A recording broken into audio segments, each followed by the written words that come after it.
This is McDowell Creek, south of I-70 off of Old Highway 18. And man, is it high. It has actually gone down about a foot, maybe a foot and a half.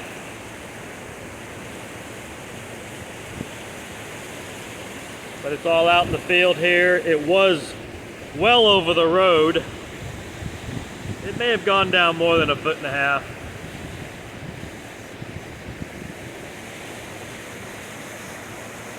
But it really runs, McDowell Creek is a fast running creek.